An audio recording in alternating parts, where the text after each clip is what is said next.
Listos para otra clavada. Hoy nos vamos a sumergir en un tema que a lo mejor te suena familiar, pero con un giro interesante.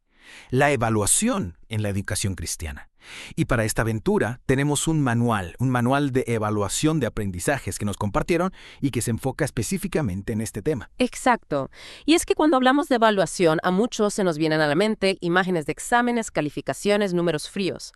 Pero este manual nos propone una perspectiva mucho más profunda, donde la evaluación se convierte en una herramienta para entender algo tan complejo y a la vez tan esencial como el crecimiento espiritual. Sí, de eso se trata esa inmersión, de desmenuzar este manual y comprender a fondo cómo se aborda la evaluación en la educación cristiana. Porque va mucho más allá de simplemente medir cuánto conocimiento bíblico tiene una persona.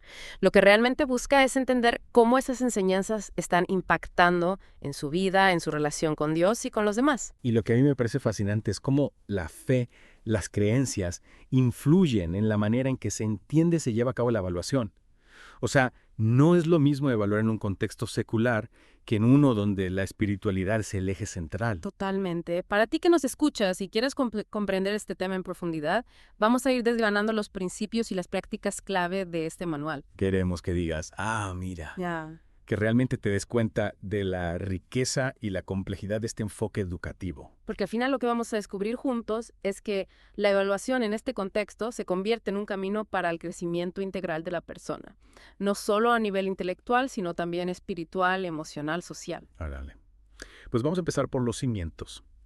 El primer capítulo del manual nos habla de los fundamentos de la evaluación de la educación religiosa, y lo primero que salta a la vista es el concepto bíblico de la evaluación.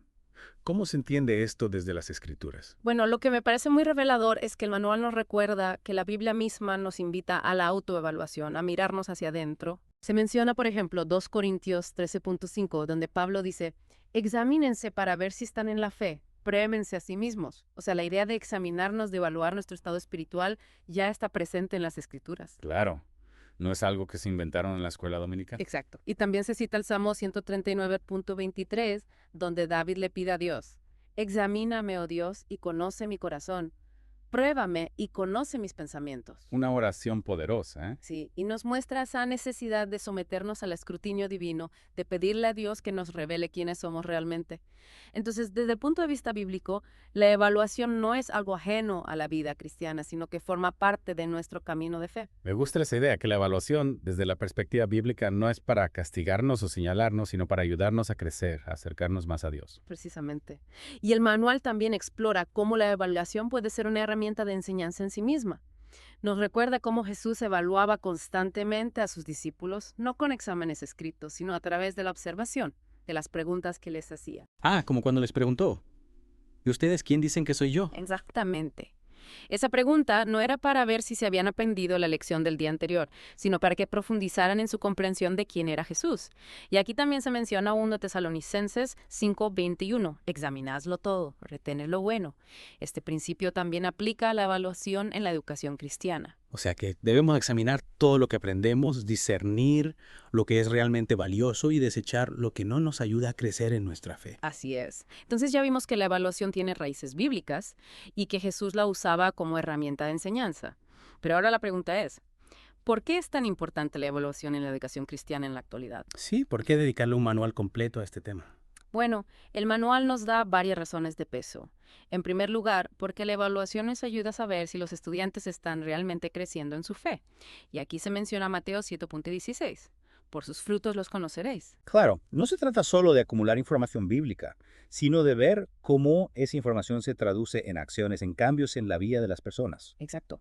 La evaluación nos permite observar si lo que estamos enseñando está dando frutos, si está impactando en la forma en que los estudiantes viven su fe. Es como ver si la semilla que sembramos está germinando, ¿no? Tal cual.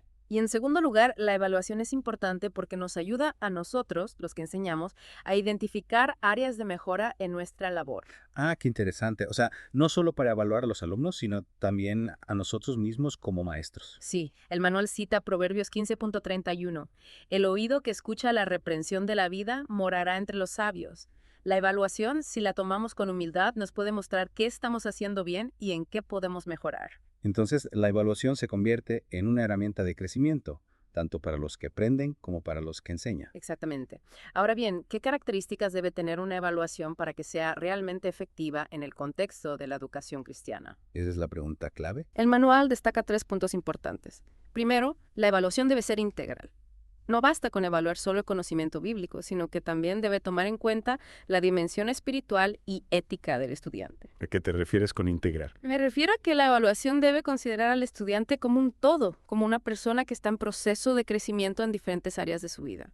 Y aquí se menciona Marcos 12.30, donde Jesús dice, amarás al Señor tu Dios con todo tu corazón y con toda tu alma y con toda tu mente y con todas tus fuerzas. O sea que la evaluación debe reflejar ese amor integral a Dios, que se manifiesta en todas las dimensiones de la persona. Exactamente. Segundo, la evaluación debe ser formativa, no solo sumativa. ¿Cuál es la diferencia? La evaluación formativa se centra en el proceso de aprendizaje, en ayudar al estudiante a mejorar continuamente. Es como ir guiando su crecimiento paso a paso. En cambio, la evaluación sumativa se realiza al final de un periodo de enseñanza y su objetivo es medir cuánto se ha aprendido en total. Ah, ya entiendo. La evaluación formativa es como el entrenador que te va corrigiendo mientras entrenas, y la sumativa es como la competencia final. Perfecta, la analogía. Y el manual cita 2 Timoteo 2.2, donde Pablo dice, lo que has oído de mí ante muchos testigos, esto encarga a hombres fieles que sean idóneos para enseñar también a otros. O sea que la enseñanza debe ser un proceso continuo, donde se va transmitiendo el conocimiento y se va evaluando el progreso a lo largo del camino. Así es. Y la tercera característica de una evaluación efectiva es que no debe limitarse solo a lo teórico, sino que debe promover la aplicación práctica de la fe en la vida diaria. Eso me parece fundamental. La fe no es solo un conjunto de ideas, sino una forma de vida. Totalmente. Y el manual hace referencia a Santiago 1.22. Seas hacedores de la palabra y no tan solamente oidores, engañándose a vosotros mismos. La evaluación debe ayudarnos a ver si realmente estamos poniendo en práctica lo que aprendemos de la Biblia. Ok, ya tenemos claro cuáles son los fundamentos de la evaluación en la educación cristiana.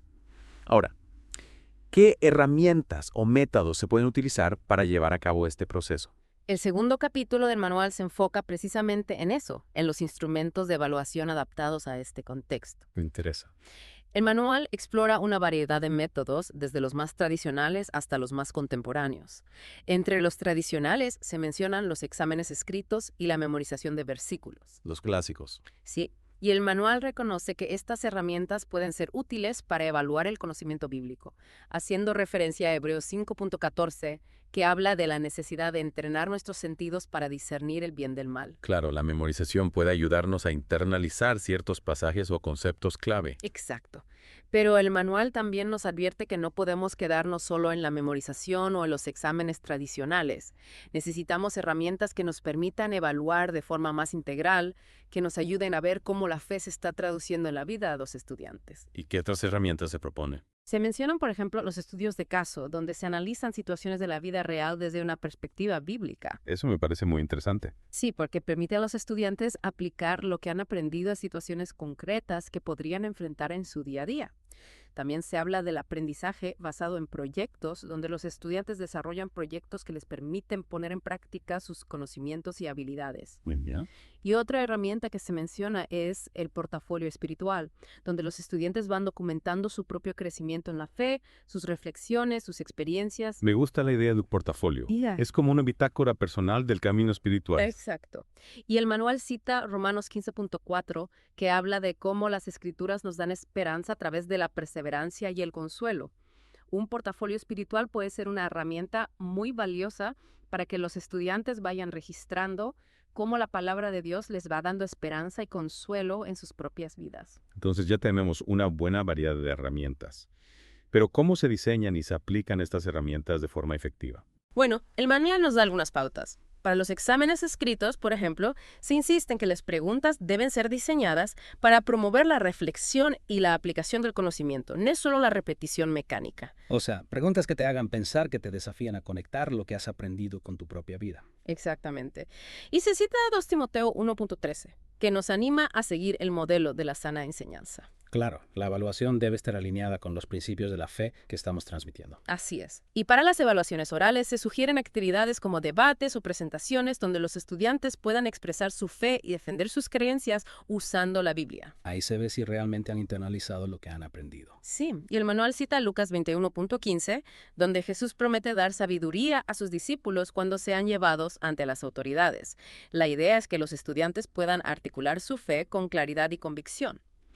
Y para evaluar la aplicación práctica de la fe que se propone. El manual destaca la importancia de los proyectos de servicio a la comunidad, recordando Santiago 1.22, que nos llama a ser hacedores de la palabra y no tan solo oidores. La fe en acción. Exactamente. Y a través de estos proyectos se puede evaluar cómo los estudiantes están viviendo los valores cristianos en su entorno, cómo están sirviendo a los demás. Me parece una forma muy tangible de ver cómo la fe se traduce en obras. Totalmente. Y otro aspecto importante que se menciona en el manual es la combinación de la evaluación cualitativa y la cuantitativa. ¿A qué se refiere con eso? Bueno, la evaluación cuantitativa se basa en la medición numérica, como las calificaciones que se obtienen en los exámenes.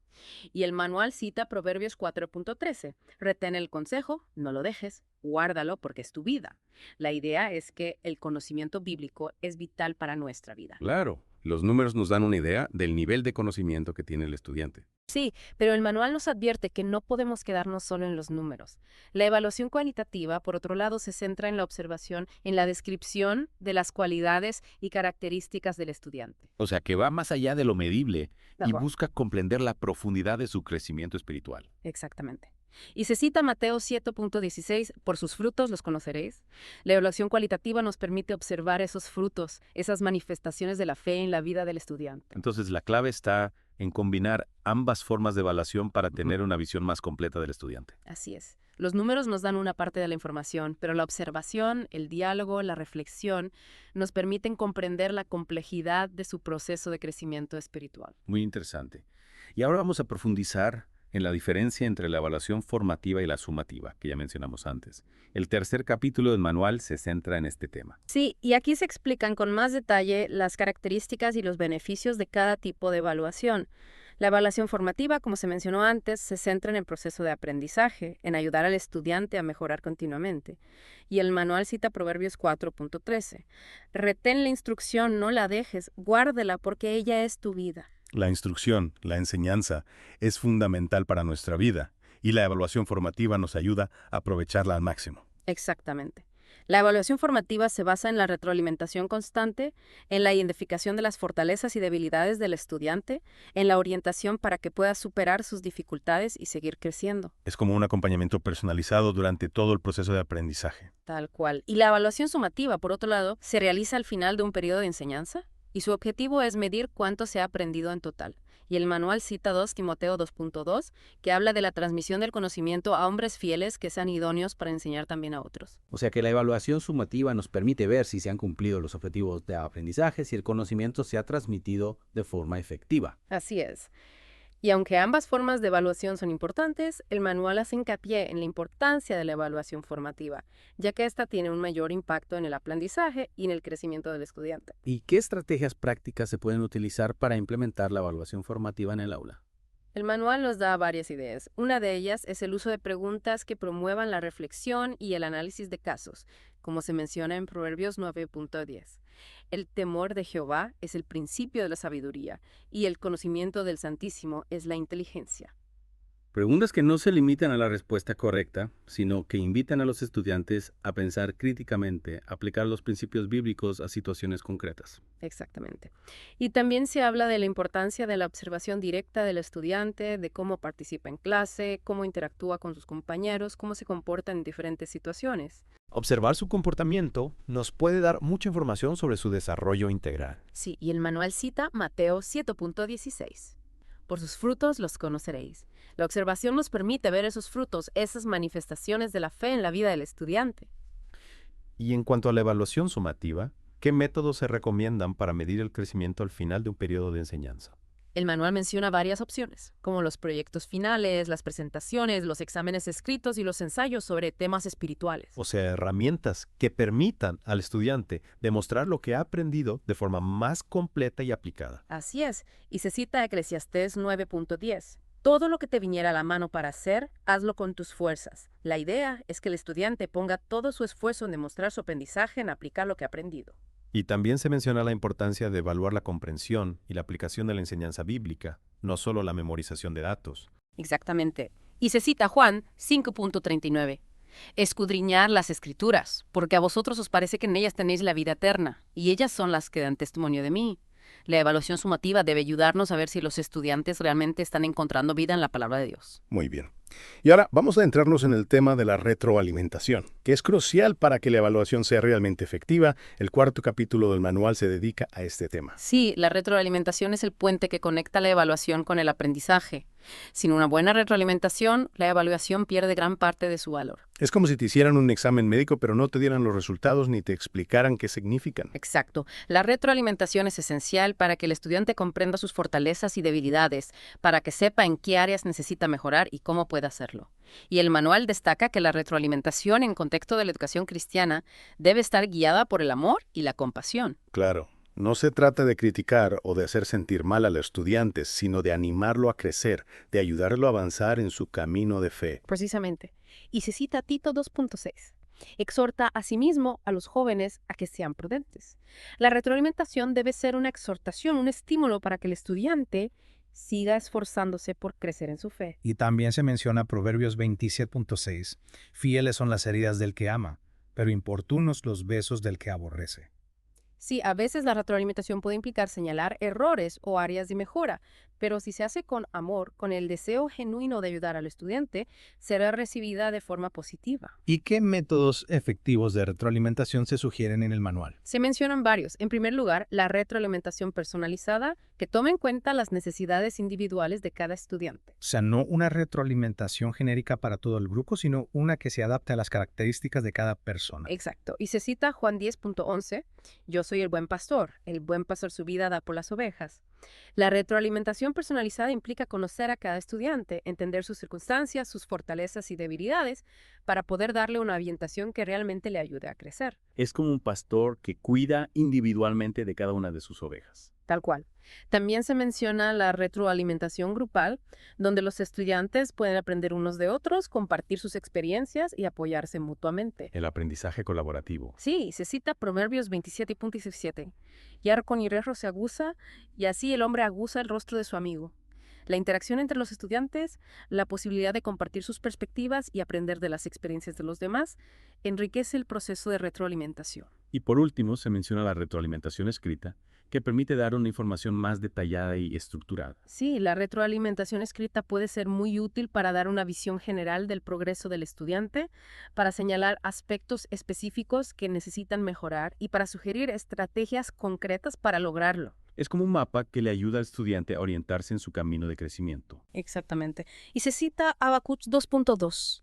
Escribe la visión y declárala en tablas para que corra el que leyere en ella. La retroalimentación escrita, si se hace de forma clara y concisa, puede ser una guía muy valiosa para el estudiante. Y para terminar con este capítulo, ¿cómo se relaciona la retroalimentación con el discipulado? El manual destaca que la retroalimentación es una herramienta fundamental en el proceso de discipulado, que es el acompañamiento que se le da a una persona para que crezca en su fe y siga a Jesús. O sea que la retroalimentación no es solo para evaluar el conocimiento, sino para guiar al estudiante en su camino espiritual. Exactamente. Y se toma como ejemplo a Jesús, que no se limitaba a dar sermones a sus discípulos, sino que los acompañaba, los guiaba, les daba retroalimentación constante sobre su comportamiento y su crecimiento espiritual. Como un maestro que camina junto a sus alumnos mostrándoles el camino. Sí, y el manual cita Mateo 4.19 y les dijo, venid en pos de mí y os haré pescadores de hombres. La retroalimentación en el contexto del discipulado es una invitación a seguir a Jesús, a aprender de Él, a imitar su ejemplo. Y también se menciona la importancia de que el estudiante desarrolle la capacidad de autoevaluarse, de ser responsable de su propio crecimiento espiritual. Así es. Y se cita 2 Corintios 13.5. Examinaos a vosotros mismos si estáis en la fe. probaos a vosotros mismos. La autoevaluación es fundamental para que el estudiante tome conciencia de su propio proceso, de sus avances y de sus áreas de mejora. La meta es que el estudiante no dependa solo de la retroalimentación externa, sino que desarrolla la capacidad de discernir por sí mismo cómo está creciendo en su fe. Exactamente. La retroalimentación entonces se convierte en un diálogo constante entre el maestro y el estudiante, un diálogo que busca guiar, animar y fortalecer el crecimiento espiritual. Qué interesante. Y ya para terminar con esta inversión, vamos al quinto y último capítulo del manual, que nos habla de cómo ajustar y mejorar los procesos de evaluación. Sí, porque la evaluación no es un proceso estático, sino que debe estar en constante evolución, adaptándose a las necesidades de los estudiantes y al contexto en el que se desarrolla. O sea, que no podemos quedarnos con las mismas herramientas y métodos de siempre, sino que debemos estar abiertos a la innovación, a la búsqueda de nuevas formas de evaluar que sean más efectivas. Exactamente. Y el manual nos invita a hacernos algunas preguntas clave para evaluar si nuestra forma de evaluar está realmente cumpliendo su propósito. Por ejemplo, Por ejemplo, preguntarnos si la evaluación está alineada con los objetivos de aprendizaje, si está midiendo lo que realmente queremos medir, si está ayudando a los estudiantes a crecer en su fe. preguntas que nos obligan a reflexionar sobre nuestra práctica docente, a no dar nada por sentado. Sí, y el manual cita Proverbios 10.4. Pobre es el que trabaja con mano negligente, pero la mano de los diligentes enriquece. La evaluación requiere diligencia, cuidado, atención a los detalles. Y también se mencionan algunos errores comunes que debemos evitar. Sí, por ejemplo, el error de enfocarnos solo en la evaluación del conocimiento teórico, sin tomar en cuenta la aplicación práctica de la fe. O sea, que la evaluación no se quede en lo intelectual, sino que se conecte con la vida real del estudiante. Exacto. También se menciona el error de no dar una retroalimentación adecuada, de no aprovechar la oportunidad de guiar al estudiante en su crecimiento. La retroalimentación es un tesoro que no podemos desperdiciar. Así es. Y otro error común es ser demasiado rígidos en la forma de evaluar, sin tomar en cuenta las diferencias individuales de los estudiantes. Cada estudiante es único, tiene su propio ritmo de aprendizaje y su propia forma de expresar su fe. Exactamente. Y el manual cita Proverbios 24.3. Con sabiduría se edificará la casa y con prudencia se afirmará. La evaluación requiere sabiduría y prudencia para adaptarla a las necesidades de cada estudiante. Y para terminar, ¿qué estrategias se proponen para mejorar los procesos de evaluación? El manual destaca la importancia de la flexibilidad, de la adaptación de los métodos de evaluación a las características de cada grupo de estudiantes. O sea, que no hay una receta mágica, sino que debemos ser creativos, innovadores, buscando las mejores herramientas para cada contexto. Exacto. Y se cita Eclesiastés 3.1. Todo tiene su tiempo, y todo lo que se quiere debajo del cielo tiene su hora. La evaluación también tiene su tiempo, su momento adecuado, y debemos saber discernir cuándo y cómo aplicar cada método. Y también se menciona la importancia de aprovechar las nuevas tecnologías para mejorar la evaluación. Sí, las tecnologías nos ofrecen muchas posibilidades para hacer la evaluación más dinámica, más interactiva, más personalizada. Por ejemplo, el uso de plataformas online, de herramientas de gamificación, de recursos multimedia. Exactamente. Y el manual nos anima a explorar estas posibilidades sin perder de vista que la tecnología debe estar al servicio del crecimiento espiritual del estudiante. La tecnología como herramienta, no como fin en sí misma. Así es. Y finalmente, el manual nos recuerda que el mayor desafío y la mayor oportunidad en la evaluación de la educación cristiana es mantener el enfoque en el crecimiento espiritual del estudiante, en su relación con Dios. Que no nos perdamos en lo académico, en las calificaciones, sino que busquemos siempre el desarrollo integral de la persona. Exactamente. Y se cita Hechos 5:29. Respondiendo Pedro y los apóstoles dijeron, es necesario obedecer a Dios antes que a los hombres. La evaluación debe estar al servicio de Dios, de su plan para la vida de cada estudiante. Excelente. Pues hemos llegado al final de esta inmersión en el Manual de Evaluación de Aprendizajes para la Educación Cristiana. Ha sido un viaje muy enriquecedor, lleno de ideas y reflexiones que nos invitan a replantearnos nuestra forma de evaluar y de acompañar el crecimiento espiritual de nuestros estudiantes. Sí, y esperamos que esta inmersión te haya dado una nueva perspectiva sobre la evaluación, que te haya mostrado que puede ser mucho más que una simple medición de conocimientos. Que la evaluación, cuando se hace con amor, con sabiduría, con un enfoque en el crecimiento integral de la persona, se convierte en una herramienta poderosa para la transformación. Y para terminar, te dejamos con una pregunta para reflexionar. ¿De qué otras maneras podrías aplicar estos principios de evaluación para crecimiento en tu propia vida, más allá del ámbito educativo? ¿Cómo podrías usar la autoevaluación, la retroalimentación, la búsqueda de la excelencia para crecer como persona, como cristiano, como ser humano? Hasta la próxima inmersión.